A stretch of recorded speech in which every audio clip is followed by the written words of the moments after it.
إن الحمد لله نحمده ونستعينه ونستغفره ونعوذ بالله من شرور أنفسنا ومن سيئات أعمالنا من يهده الله فلا مضل له ومن يضلل فلا هادي له أشهد أن لا إله إلا الله وحده لا شريك له وأشهد أن محمدا عبده ورسوله أما بعد فإن خير الحديث كتاب الله وخير الهدي هدي محمد صلى الله عليه وسلم وشر الأمور محدثاتها وكل محدثة بدعة وكل بدعة ضلالة وكل ضلالة في النار. أعوذ بالله من الشيطان الرجيم. بسم الله الرحمن الرحيم. يا أيها الذين آمنوا أنفقوا مما رزقناكم من قبل أن يأتي يوم لا بيع فيه ولا خلة ولا شفاعة والكافرون هم الظالمون. اے ایمان والو، اس میں سے جو ہم نے تمہیں دیا ہے اللہ کی راہ میں خرچ کر لو، پہلے اس کے کہ وہ دن آئے جس دن کوئی سودا کام نہیں آئے گا، کوئی ڈیل بچا نہیں سکے گی، نہ کوئی دوستی اس دن ہوگی، نہ اس دن کوئی شفاعت ہوگی. والکافرون هم الظالمون، اور کافر ہی ظالم ہیں. میرے بھائی، یہ آیت کریمہ سورہ بقرہ کی جو آیت الکرسی سے پہلے والی آیت ہے، میں نے آپ کے سامنے تلاوت کی ہے، اور اس میں اللہ تبارک و تعالیٰ نے کہا ہے کہ قیامت کے روز کوئی دوستی کام نہیں آئے گی، نہ کوئی ڈیل کام آئے گی، نہ کوئی شفاعت کام آئے گی. اللہ تبارک و تعالیٰ نے کچھ اور جگہوں پہ بھی ارشاد فرمایا ہے کہ شفاعت قیامت کے روز کام نہیں آئے گی، لیکن اللہ تبارک و تعالیٰ نے دیگر آیات میں یہ بھی بتایا ہے کہ وہ شفاعت جو اللہ کے حکم سے ہوگی، اللہ کی اجازت سے ہوگی، اللہ کی مرضی سے ہوگی، اور ان کے بارے میں ہوگی جن کے بارے میں شفاعت کرنے کی رب اجازت دے گا، تو ایسی شفاعت قیامت کے روز ہوگی. چنانچہ آیت الکرسی سبھی جانتے ہیں، اس میں اللہ تعالیٰ فرماتے ہیں من ذا الذی یشفع عندہ الا بإذنہ، کہ کون ہے، کس کی یہ جرت ہے کہ وہ اللہ کی اذن کے بغیر، اللہ کی اجازت کے بغیر شفاعت کر سکے. میرے بھائی، شفاعت ایک ایسا موضوع ہے جو شرک کے بہت بڑے اسباب میں سے ایک سبب ہے.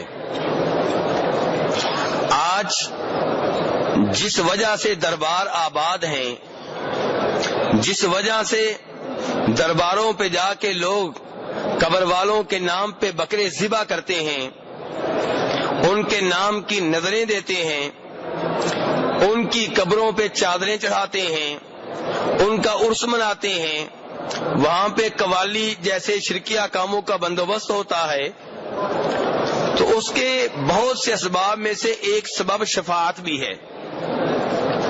آپ ان سے پوچھیں کہ آپ یہاں پہ کیوں آئے ہیں، تو ان میں سے ایک گروپ کا کہنا ہوگا کہ بابا جی سے بیٹا لینے آئے ہیں، ان سے رزق لینے آئے ہیں، ان سے شفا لینے کے لیے آئے ہیں.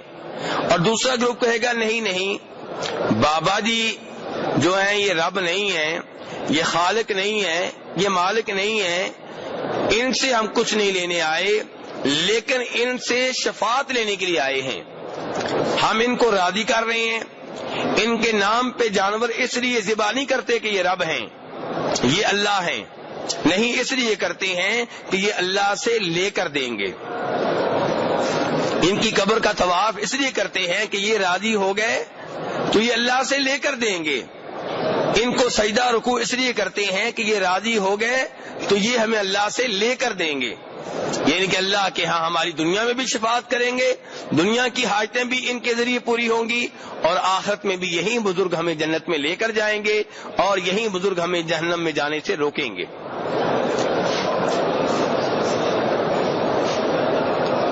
تو میرے بھائی، اس لحاظ سے شفاعت کے عقیدے کے پیچھے بھی بہت سی غلط فہمیاں ہیں، بہت سے ایسے امور ہیں جو کفر و شرک سے تعلق رکھتے ہیں۔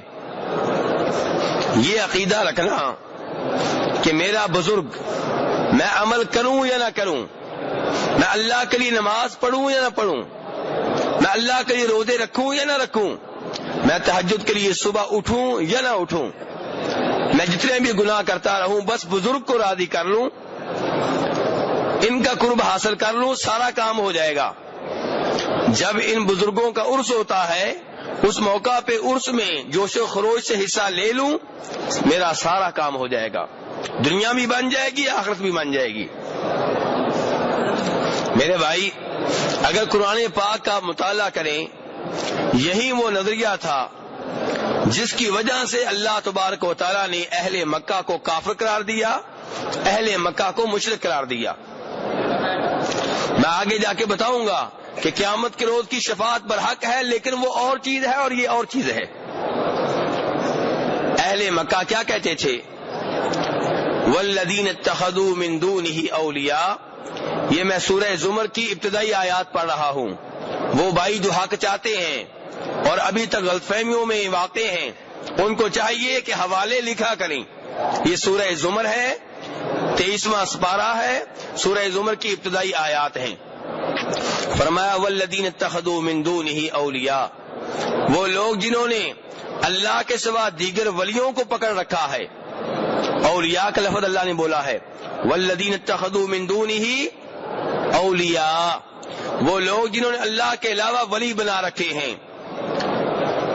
ما نعبدهم الا ليقربونا الى الله زلفا، جب ان سے کہا جاتا ہے کہ تم اللہ کو چھوڑ کے ان ولیوں کی عبادت کیوں کر رہے ہو، یا اللہ کے ساتھ ساتھ ان کی عبادت کیوں کر رہے ہو، صرف اللہ کی عبادت کیوں نہیں کرتے؟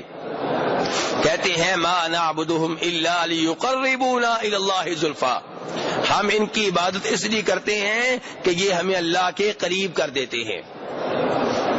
اللہ سے جو ملے گا ان کے ذریعے ملے گا، یہ درمیان میں واسطہ ہے، یہ درمیان میں سہارا ہے، یہ درمیان میں وسیلہ ہے۔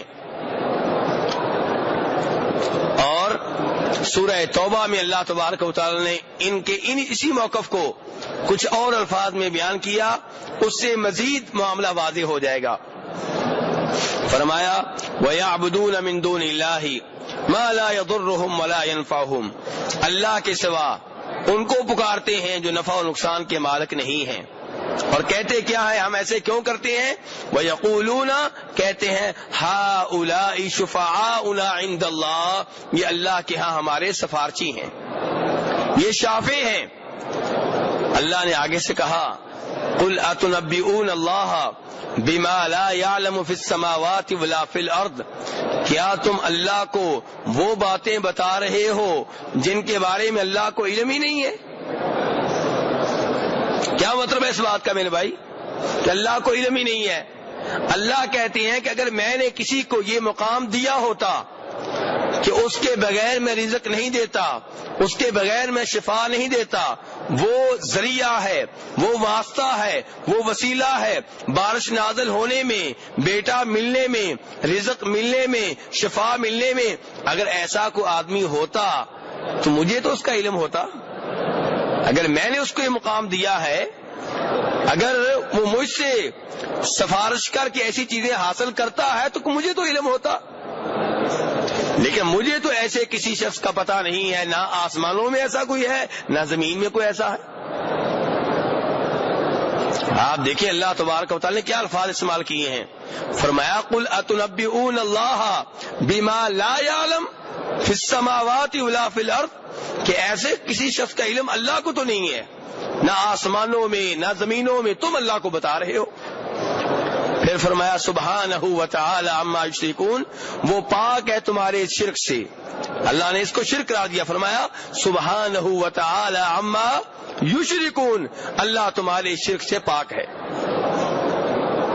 تو میرے بھائی کہنے کا مطلب یہ ہے کہ یہ سمجھنا کہ کوئی ایسی شخصیت ہے جو اللہ سے لے کر دیتی ہے، تو یہ نظریہ وہ ہے جو اہل مکہ نے اختیار کیا ہوا تھا، اور اس بنیاد پہ اس شخصیت کی عبادت کرنا، اسے رکوع کرنا، اسے سجدہ کرنا، اسے پکارنا، اس کے نام پہ نظریں دینا اور اس کی قبر کا طواف کرنا، یہ سارے شرکیہ امور ہیں، اور یہ اس نظریے سے پیدا ہوتے ہیں جو نظریہ یہ کہتا ہے کہ یہ اللہ کے ہاں ہمارے سفارشی ہیں۔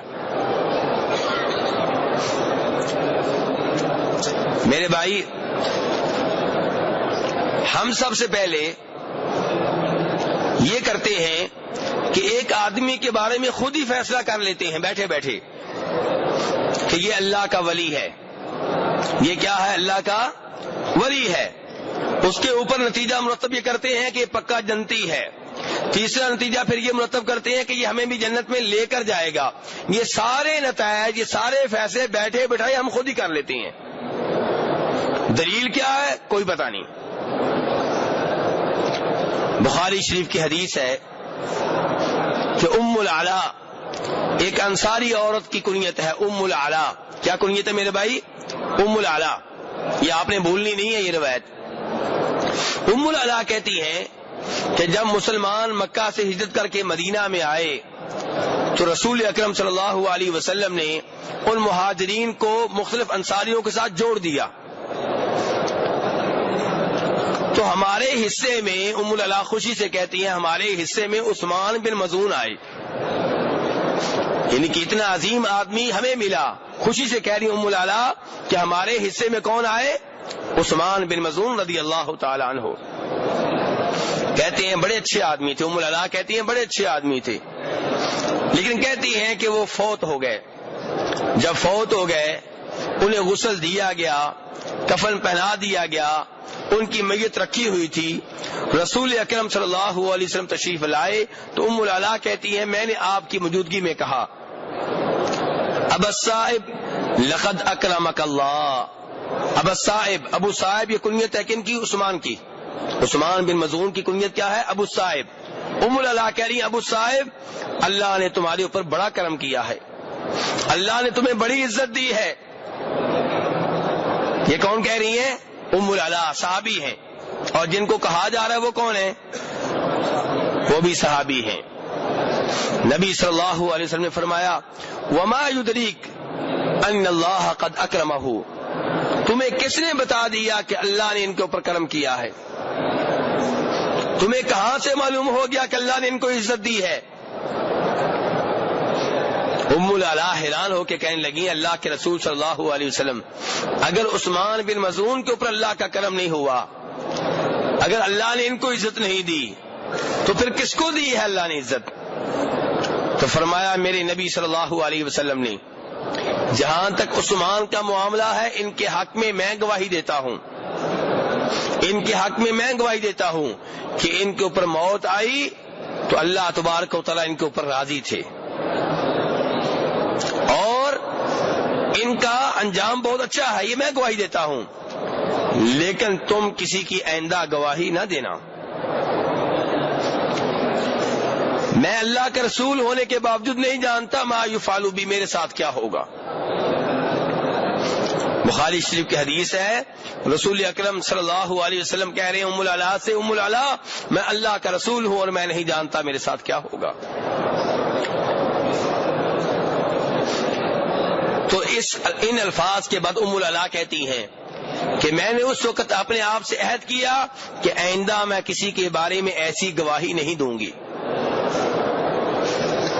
میرے بھائی ام العلا کو تو اس حدیث سے سبق مل گیا کہ کسی کے بارے میں ایسی گواہی نہیں دینی چاہیے، پکی بات کر دینا کہ یہ اس کے اوپر اللہ کا کرم ہو چکا، اس کا انجام اچھا ہوگا، یہ اللہ کا ولی ہے، یہ شہید ہے، یہ جنتی ہے، ایسے سرٹیفکیٹ تقسیم کرنے کی کسی کو اجازت نہیں ہے سوائے نبی صلی اللہ علیہ وسلم کے۔ اور وہ روایت جو میں پہلے بھی بیان کر چکا ہوں آج دوبارہ اس لیے بیان کروں گا کہ کئی حاجی نئے ہیں، وہ بھی بخاری شریف کی ہے کہ خیبر کے مقام پہ غزوہ خیبر ہو رہا تھا، خیبر والا مارکا ہو رہا تھا، نبی صلی اللہ علیہ وسلم کے صحابہ کرام بڑی بہادری سے لڑ رہے تھے، لیکن ایک آدمی کے انداز بڑے نرالے تھے، جس انداز میں وہ لڑ رہا تھا اس انداز تک پہنچنا دوسروں کے لیے ناممکن تھا، اس لیے دوسرے اسے رشک بری نگاہوں سے دیکھ رہے تھے، سوچ رہے تھے کہ جہاد تو اس نے کیا ہے، جہاد کا حق تو اس نے ادا کیا ہے۔ نبی صلی اللہ علیہ وسلم نے فرمایا اس آدمی کے بارے میں، یہ آدمی جہنم کی آگ میں جائے گا۔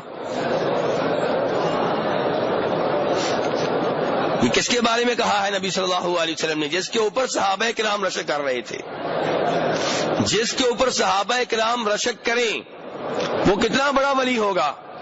صحابہ کرام ولی ہے کہ نہیں؟ اور جس کے اوپر صحابہ کرام بھی رشک کریں وہ کتنا عظیم آدمی ہوگا۔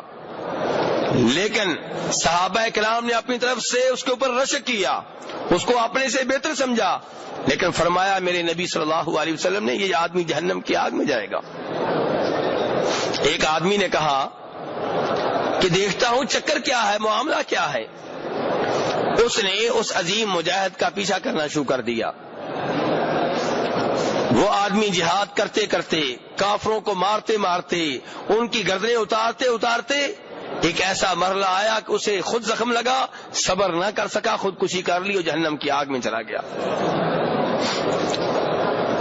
یہ آدمی جو پیچھا کر رہا تھا یہ بھاگتا بھاگتا آیا، آ کے کہنے لگا اے نبی صلی اللہ علیہ وسلم، میں گواہی دیتا ہوں کہ آپ واقعی اللہ کے سچے رسول ہیں۔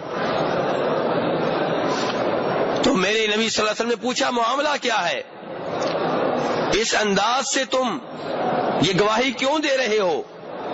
تو کہنے لگا اللہ کے رسول صلی اللہ علیہ وسلم، آپ نے جس آدمی کے بارے میں کہا تھا جہنم کی آگ میں جلے گا، ہم حیران ہوئے تھے، میں نے اس کا پیچھا کیا اور آپ کی پشین گوئی صحیح ثابت ہوئی، اس نے خودکشی کی اور جہنم کی آگ میں چلا گیا۔ میرے بھائی، جس آدمی کے بارے میں صحابہ کرام نے یہ سمجھا کہ وہ اللہ کا ولی ہے، وہ ہم سے بہتر ہے، آپ نے فرمایا کہ نہیں وہ جہنم میں جانے والا ہے، تو جس کے بارے میں ہم اور میں اور آپ گواہیاں دیتے ہوں گے ان کا کیا بنے گا؟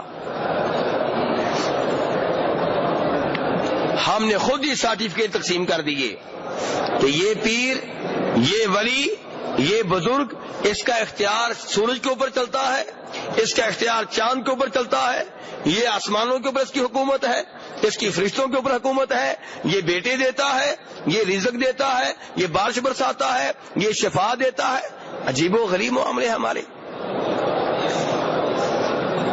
میرے بھائی، صرف اسی کے جنتی ہونے کی ہم گواہی دے سکتے ہیں جن کی گواہی رسول اکرم صلی اللہ علیہ وسلم نے دی، اور صرف ان کے ولی ہونے کے بارے میں یقینی طور پہ ہم بات کر سکتے ہیں جن کو رسول اکرم صلی اللہ علیہ وسلم نے ولی قرار دیا۔ ورنہ عام طور پہ اللہ کا ہر مسلمان ولی ہے، ہر مسلمان ولی ہے، ہر مسلمان، ہر مومن ولی ہے، اللہ کا دوست ہے۔ لیکن پکی بات اگر کریں تو ہم یہ کہہ سکتے ہیں کہ امید کی جا سکتی ہے فلاں آدمی اللہ کا ولی ہے، پکا ہمیں نہیں پتا، پکا وہی جانتا ہے۔ اور یہاں پہ وہ روایت بھی آپ کے سامنے رکھوں جو مسلم شریف میں آتی ہے کہ دو آدمی ایک دوسرے کے دوست تھے، ان میں سے ایک نیک تھا، دوسرا گنہگار۔ نیک آدمی گنہگار کو وقتاً فوقتاً تبلیغ کیا کرتا، اسے سمجھاتا، اسے گناہ کرنے سے روکتا، لیکن گنہگار گناہوں کا عادی تھا، باز نہ آتا۔ ایک بار اس نیک آدمی نے اسے دیکھا کہ کسی بہت بڑے گناہ میں ملوث ہے، کہا یہ گناہ کر رہے ہو، اللہ کی قسم اللہ تمہیں کبھی معاف نہیں کرے گا۔ اللہ کے معاف نہ کرنے کا اعلان کون کر رہا ہے؟ یہ عام آدمی، چاہے نیک ہے۔ اللہ تبارک و تعالیٰ کے حق کو اس نے چھیننے کی کوشش کی، اللہ کے حق کو اپنے کنٹرول میں لینے کی کوشش کی۔ میرے رب نے فرمایا کون ہوتا ہے جو میری طرف سے قسم اٹھا کے یہ کہے کہ میں اس کو نہیں بخشوں گا، جاؤ میں اس کو جنت میں بھیج رہا ہوں، تو جہنم میں جائے گا۔ اور ہمارے یہاں کو مسئلہ ہی نہیں ہے جس کو مرضی جنت میں بھیج دو، جس کو مرضی جہنم میں بھیج دو۔ تو بہرحال میرے بھائی، جس کے اوپر آپ نے شفاعت کی امیدیں لگائی ہوئی ہیں، سوچنے پہلے اس کا اپنا انجام کیا ہوگا۔ آپ اس کی نمازوں کے بارے میں جانتے ہیں، آپ اس کی تہجد کے بارے میں جانتے ہیں، آپ اس کے روزوں کے بارے میں جانتے ہیں، اندر کیا تھا یہ آپ نہیں جانتے، میرا اللہ جانتا ہے۔ تو میرے بھائی، اس لیے اپنے شفاعت کے عقیدے کو ٹھیک کیجئے۔ بنیادی طور پہ اس میں کوئی شک و شبہ نہیں ہے کہ قیامت کے روز شفاعت چلے گی، لیکن کیا وہ شفاعت وہ ہوگی جو دنیا میں ہوتی ہے؟ قطعاً نہیں، قطعاً نہیں، ہماری غلط فہمی ہے۔